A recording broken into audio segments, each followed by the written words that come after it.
Hi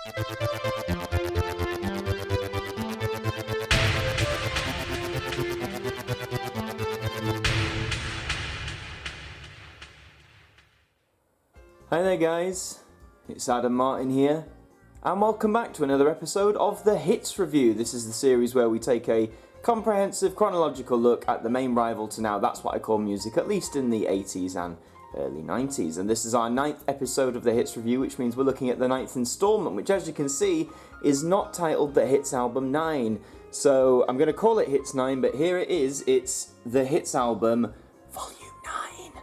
So here's the cover, and I mean, a yellow suitcase, like we're going on holiday with the Hits album. We've got 30 chart hits, so we've lost 3 songs from the last one. We've got Yaz, Bros, Aha, The Pasadenas, Enya, Christopher, Rick Astley, Whitney Houston, Angry Anderson, and many more, ... very mysterious. So of course the main takeaway from this cover, apart from being garishly yellow, is that there is no number. They dropped the number, which I think was the first step in the Hits downfall as a series, because of course with Now, they were very consistent. You know, we've had Now 1 in 1983, and still in 2019 we are numbering Nows. We're now on 103, of course. So to drop the numbers, I think, was a massive mistake. You can argue this is sort of a soft relaunch or reboot, but did it really pay off? I'm not too sure it did. Anyhow, let's have a look at the spine, which again just says the Hits album. However, the code of this album, because every vinyl has a code, if you like. It's up here, I think. Hits 9, so it's still there somewhat. You'll see it clear on the back. Anyway, but before we delve more into that, we're going to have a look at the track list. I'll prop that up there. So, Hits album, or Hits 9. So we've got Bros, Cat Amongst the Pigeons, great song to lead with. You Are the One by Aha, Never Trust a Stranger. 1, 2, 3. Enchanted Ladies, a good one by the Pasadenas, and then we'll shimmy on to side 2. Orinoco Flow by Enya, very surprising number 1 considering her styles are very more relaxed, it's not the typical pop fare. Real Gone Kid, Deacon Blue, a classic. Twisted My Sobriety by Tanita Tikaram is a great song too. And then we'll look at side 3. Stand Up For Your Love Rights by Yaz, which was a follow-up single to The Only Way Is Up, which was on Now 13, fun fact. Samantha Fox, Love House, which is a decent song. She Wants to Dance With Me, Rick Astley, I think that's a really underrated song of his, of course. Never Gonna Give You Up overshadows everything. But you should check that one out for yourself for sure. Whitney, One Moment in Time, amazing song. Lovely Day, that must have been back in the charts by Bill Withers. We've got the Bangles, Angry Anderson, and finishing off with Chris Rea and Driving Home for Christmas, one of the nicest Christmas songs that's ever been released in pop music. So that is your track list, and I must say I'm a bit disappointed. For me at least, it's quite a weak track list. This did come out in 1988, I'm assuming more towards Christmas, hence the Chris Rea inclusion. But look, as you can see, despite them dropping all numbers, the code is still Hits 9. Now this was probably done for production purposes, you know, when they were eking them out, makes it easier. But to have Hits 9 here, but then everywhere else, just the Hits album, it really defeats the purpose. They should have just called it Hits 9, to be honest. But anyway, all these albums are gatefolded, which means they open up like so. And for the first time, the format's really changed. Normally, you get a picture like this, but then you'll get a bit of text next to it across both. This time, the whole left side is just pictures and background painting, which is, you know. And then all the text is here, which not only looks really disorganized, parts of it, at least for me, are a bit hard to read.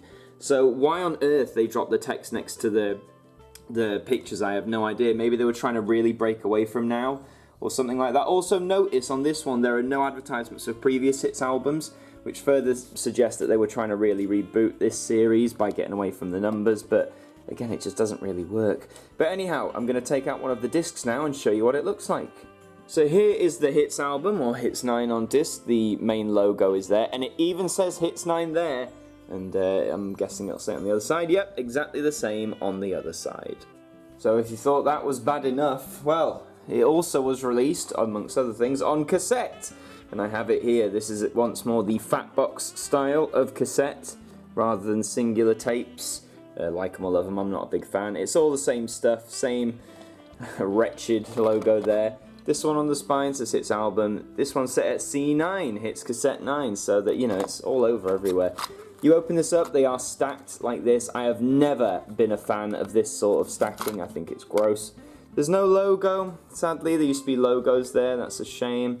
This tape's a little beaten up as well. All the information again is in there, like it is on the vinyl album. But it's pretty much the same thing on cassette, although I must say, getting to the summaries now, this is probably one of the weakest hits albums I've seen or we've looked at in this series. Not just because they've dropped the number, but just the track list. I mean, yes, it's all down to personal preference, but when you look at things like hits 3, hits 6, hits 8, there's so many great songs on there, and this one just doesn't quite meet up to it, and I feel this is also when they're starting to lose out to now in terms of their song choices and quality as well. So, I mean, where can you pick this up? Again, wouldn't pay any more than £5 for the vinyl, no more than £2 for the cassette. I think I paid about £1 for the cassette one. I'd only really get it if you're a completionist, if you're a collector, or if you genuinely like the songs on here, then that's great too.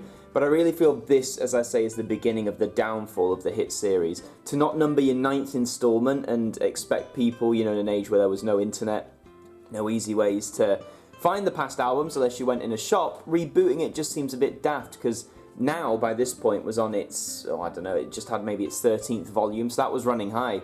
To drop out your numbers and start again almost seems really daft, especially when you've got Hits 9 all over it, really, on the production code, on the disc itself, on the cassette. It just seems like a very misguided attempt to try and catch out people, to try and catch their attention, but ultimately, I think they made a massive, massive misstep. But that is all for this installment of the Hits Review. Thank you very much for watching. If you did enjoy it, please leave a like on the video below and leave your comments as well. Do you own the Hits album or Hits 9 on vinyl, on cassette? And I'm assuming it was released on CD as well. Let me know in the comments. If you're new to the channel, please subscribe with notifications on. Check out all my other videos on the channel.